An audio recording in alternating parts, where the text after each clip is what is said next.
Today we're keeping it a little more casual and we're kicking off a new segment at Malpractice Insights, and we're calling it Mailbag. We talk to healthcare providers every day and thought it might be helpful to share some of those questions that we're getting on a regular basis so that we can give you the answers as well. Stay tuned.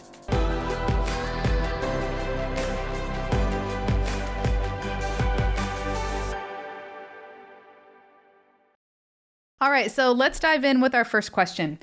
This came in actually just a few weeks ago, so let's read it together.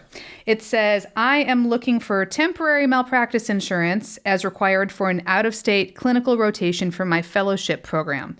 I will only be working for 2 weeks, but my current fellowship program will not cover me. What are my options? So this is actually pretty common. So most fellowship programs have their own malpractice insurance. So if you go in and you do a 1-year fellowship, most likely your coverage will be provided through the program. If not, you can obviously get your own. In this particular instance, we've got a doctor who has malpractice insurance through her normal fellowship, but she's doing a 2-week rotation out of state. So the current fellowship program won't follow her there. So what are her options for this? Really, the best thing to do in this situation is to get a short-term malpractice policy.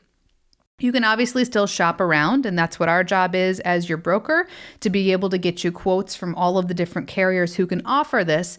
But a short-term policy is really ideal because it only covers you just for the 2 weeks that you're going to be working. You have a start date and an end date, and you're only going to pay premium for those 2 weeks that you're going to be working. In terms of coverage options, obviously, as you know by now, you can get 2 different types of insurance. You can get a claims-made policy, or you can get occurrence coverage. For this type of a request for a fellow that's just doing a 2-week stint, I actually think an occurrence policy is the way to go. And the reason is because then you don't have to buy the tail insurance after your 2 weeks. Occurrence premiums, although they're a little bit more expensive, for only 2 weeks worth of practice, it's not going to be that much more. So I would say a 2-week occurrence policy, get a short-term policy with the carrier that can offer you the most competitive rate is the right way to go. All right, let's move on to our next question in the mailbag. It says, I have a concierge integrative medicine practice in California, but I am also licensed in Washington, Arizona, and Florida. I'm considering adding virtual care to my practice to be able to serve patients in these other states, but my current malpractice carrier only covers California. Should I get a supplemental insurance policy for this virtual work?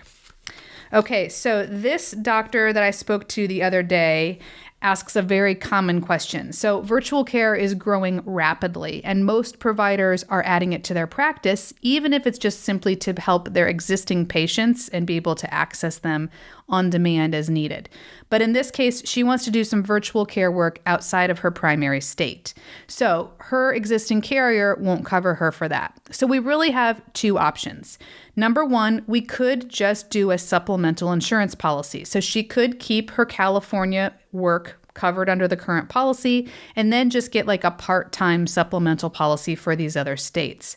But I think it's going to be more cost-effective for her to actually find a new malpractice carrier that can cover the whole thing. And the reason why is because the cost of having one policy for it all is probably going to be significantly cheaper than the cost of a full-time California policy and a part-time policy for those other 3 states. So my recommendation in this case would be to find a policy that can cover it all. And since her existing policy is actually written on a claims-made form, we would want to find a new carrier that could also offer claims-made policy for her. And then we would actually convert that retroactive date and carry it forward so that she can switch to a new company. They'll pick up all of her prior acts, but then give her the flexibility to be able to practice in those other states going forward. So that's the recommended approach for this. But again, as a broker for you, our job would be to get you quotes from all of the available carriers to be able to compare your options and find the one that's the right fit for you.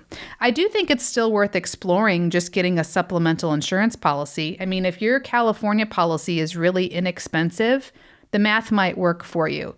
But I would say get options for both, leaning more towards finding a replacement policy that can do the whole thing for you. All right, we're moving along here. Let's go to question number 3 in the mailbag. This one actually just came in a few days ago.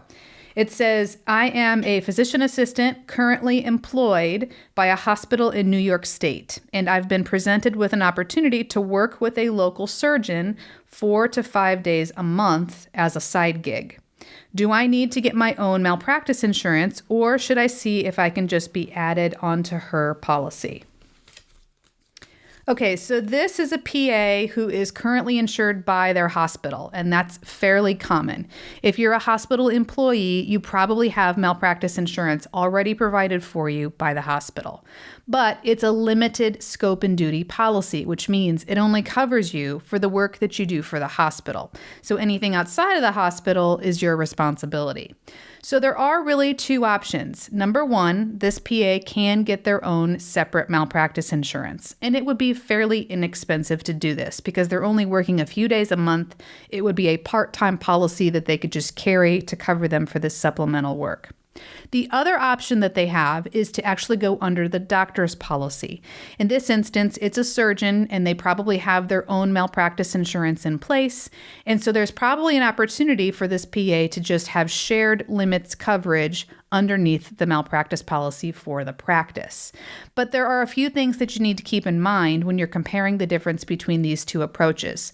If you take the insurance that's provided for you by the practice, 2 things. Number 1, you're only going to be covered for the work that you do for them. So again, it will be limited scope coverage. So you're only insured for the work that you do for that provider. Secondly, I would also want to make sure that it doesn't cost anything for you to be added to that policy, because it might be that it's going to cost them a few $1,000s a year to include you, and I wouldn't want you to accept that job without realizing if it may have an impact on your compensation. So make sure you have a very transparent conversation to find out if you're being added, if it costs them anything to do so, and if so, if that's affecting how much you're getting paid. If we go with the other option, which is to have the PA simply get their own malpractice insurance, there's a little bit more flexibility with that option. So there is no limitation. There's no limited scope and duty if you get your own policy. The nice thing would be you could have a policy that would really cover you for anything you wanted to do outside the hospital.